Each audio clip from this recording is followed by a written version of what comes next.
북이스라엘 갔을 때 마가의 다락방을 가봤습니다. 우리나라의 개념으로 다락방이 아니라 이 교회만 한 아주 넓은 곳이었어요. 그 마가의 다락방에서 일어난 일을 해마다 저는 개인적으로 기다리게 됩니다. 오순절이 되면 이스라엘에서는 룻기도 읽고 시편 67편도 읽습니다. 저는 시편 67편을 읽으면서 이방인을 주의 축복으로 초청하는 이스라엘을 느꼈습니다. 1절 2절에 보면은 주의 얼굴을 우리에게 비치사 땅 위에 주의 구원을 모든 나라에게 알리소서. 아론의 축복으로 시작하면서 주의 구원을 모든 나라에게 선포하는 열방의 큰 집이 되는 이스라엘을 보게 됩니다. 7절에 보면 하나님이 우리에게 복을 주시리니, 우리가 누구죠? 여기에 이스라엘이죠. 하나님이 이스라엘에 복을 주신다고 하십니다. 이 복을 통해서, 이스라엘이 받은 복을 통해서 땅끝이 하나님을 경외하리로다. 대한민국 땅끝입니다. 아시아 대륙 끝에 있습니다. 이스라엘의 복으로 땅의 끝나라까지 복이 전파될 것이며 땅끝인 대한민국도 하나님을 경외하게 될 것을 믿습니다. 룻기를 읽으면서도 그 감동을 받았고 시편 67편을 읽으면서도 그 감동을 받았는데, 오순절은 이방인을 위한 절기 같아라는 생각을 하게 됐습니다. 오순절 밤 절기가 뭐죠? 나팔절이죠. 오순절부터 나팔절까지는 120일입니다. 이 120일 동안 열방이, 이방인들이 회개로 준비하여서 문에 들어가는 절기가 바로 나팔절입니다. 오순절을 지내면서 샤밧의 중요성을 더욱더 느끼게 해줬습니다. 7.7절 안식일이 7번이 되면 무덤날이 오순절이다, 이렇게 계산을 한 거예요. 이 시간의 기준이 바로 샤밧을 둔 거예요. 바리새인들이 예수님을 죽이라고 고소를 했는데, 죽이라고 고소한 그 법정 이유가 안식일 때문이었습니다. 예수님이 안식일을 어겼다는 거예요. 안식일의 주인은 예수님임에도 불구하고 예수님을 안식일을 어겼다고 해서 십자가에 못 박으라 그랬습니다. 우리가 주님을 영접하고 나면 가장 먼저 하게 되는 것이 예배를 드리게 됩니다. 근데 성경에서는 주님이 예배자를 찾는다고 그러십니다. 주님은 어떤 예배자를 찾으실까? 신령과 진정으로 예배를 드리는 자를 찾으신다는 것입니다. 즉 뭐냐면 말씀과 영으로 예배 드린 자를 찾으시겠다는 것입니다. 우리 모두 말씀과 영으로 드리지 않나? 그런데 왜 주님은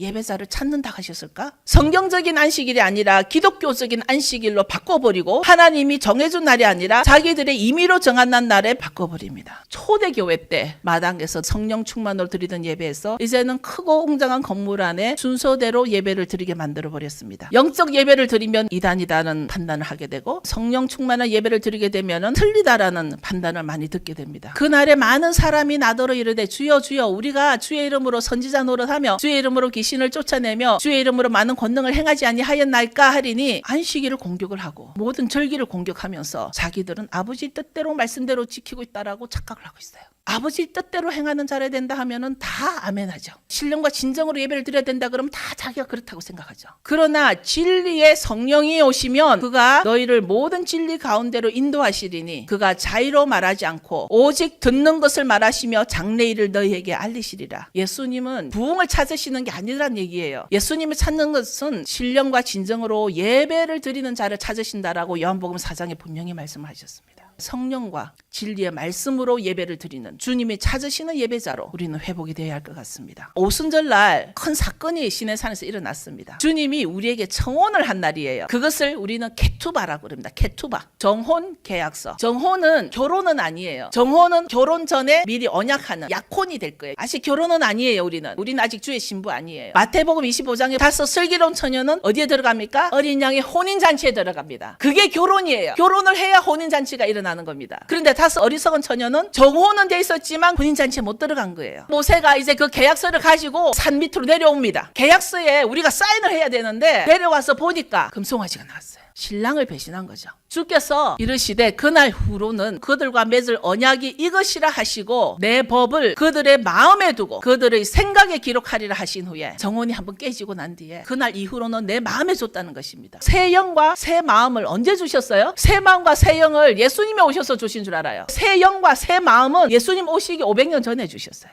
또 새 영을 너희 속에 두고 새 마음을 너희에게 주되 너희 육신에서 굳은 마음을 제거하고 부드러운 마음을 줄 것이며, 말씀이 우리에게 없으면 우리 마음은 굳은 마음이라는 거예요. 누구나. 또 내 영을 너희 속에 두어 너희로 내 율례를 행하게 하리니 너희가 내 규례를 지켜 행할지라. 새 영과 새 마음을 신약 거라고, 그거는 구약 거라고 이렇게 나누지 마십시오. 오순절을 통해서 다시 점검하고 회복되어야 할 일이 예배 회복이라는 것입니다. 너희가 나를 사랑하면 나의 계명을 지켜라. 나의 말씀을 지켜라. 나의 토라를 지켜라.